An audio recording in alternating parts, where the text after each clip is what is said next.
definitely a joy.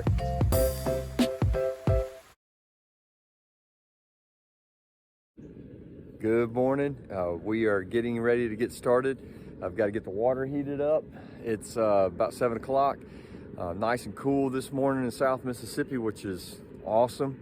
Everybody, I joked about the Mississippi snowman back in February. It was much hotter back in February than it is on this nice day in September. So anyway, it's probably about, 48, 40, 50 degrees, something like that. It's nice and cool this morning. So we're gonna get started here in just a minute. Right now what we got going on is warming up the water in the hot pot, getting it up to 150 degrees. And yeah, I'm gonna have to bring my truck over here. I've got these nice trays. I've had these trays for a while that I use to process deer on. Then I got a bucket to put the feed in and other things. Anyway, got basically everything set up. I've thought through the process best I could. I just got to go. I'm going to use the tailgate of my truck as a table, and so I'm fixing to turn it around right here. And a buddy of mine's going to show up here in any minute now, and we're going to get started. Yeah, that's the rooster. So anyway, we're about to get started. I'm excited about it. Thanks for sticking around. Water's almost up to temperature. I got the first batch of birds prepped. They're ready to go. They're pulled up through the gate.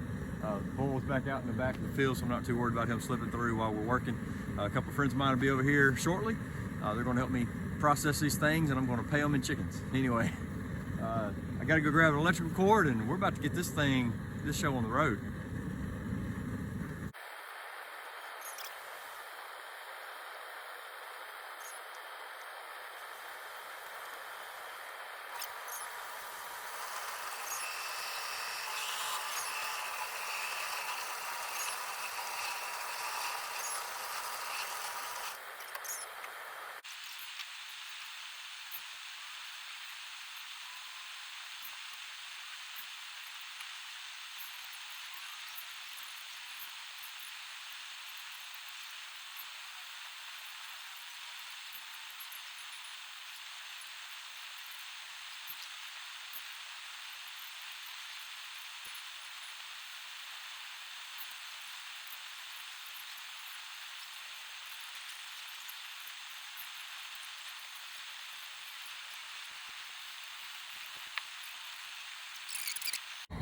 All right, so here's a little update. When your water temp drops too much, you have to monitor it regularly. So right now, I know it's kind of hard to see. We're kicking it around, we're at the 150 mark, so we're pretty close to good, but it dropped just below 150 a minute ago. And as a result, this is what you end up dealing with. The scales on the feet don't want to come off. They'll pull loose a little bit, but they don't come off quite as cleanly, so they will still come off, but you want that water around that 150, 155, at least that's what I'm dealing with. And my thermometer could be a little bit off compared to somebody else's, but so you can see, you can still get it. Just gotta work for it. Yep, you gotta work for it. You gotta want it.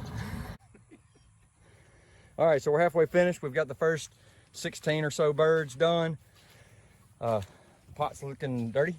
These kill cones, update on those are actually holding up really good. I did have to open the necks of them up a little bit because the birds couldn't drop quite far enough down. The next batch will be ready. We're going to grab us a quick little bite of breakfast and some more coffee. Big thanks to my friends for coming over to help out. So we got a cooler full of them cooling off right now, some ice water. So that's we're looking forward to the next step.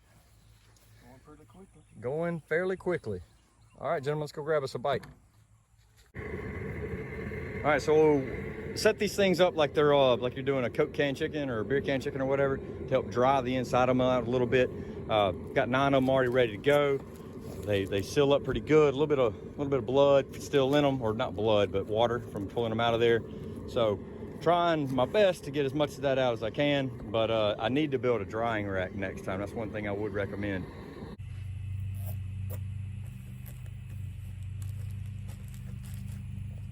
All right, so I'm wrapping up the last few birds and dunking them. It's about 4 more right there, 2 right here. These bags are real finicky. They definitely want 200 degrees. I'm a little bit lower than that right now, so it takes them a little longer to draw up and they don't drop quite as tight. So you definitely want to be in the 200 degree line.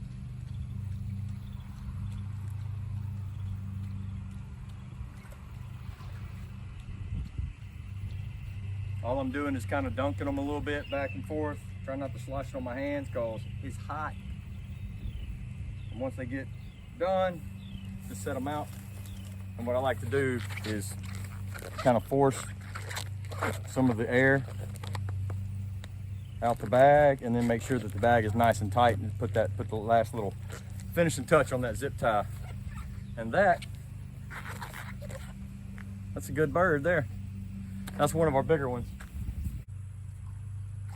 Quite a bit of work. It's almost noon. It might be right about noon. So trying to think of actual hours from setup last night, you know, gathering everything up. And this was my first time, so that has to be taken into account. But I bet total work hours is going to be about 6 hours. And about 3 of those hours I had some guys helping do the process part. So it is a little bit labor intensive. It's one of those things that the more hands you have, many hands make light work. And if I had more hands, even this would be faster, because I'd have somebody, you know, pulling them out of the bucket, drying them off and all that while I was dunking. But bottom line is I'm done. I'm gonna go put these last ones in the freezer. If you have any questions, seriously, I just said that, but if you have any questions, put it down in the comments. I'll be glad to get back with you best I can. Thank you for joining me on this adventure. I will see you on the next one.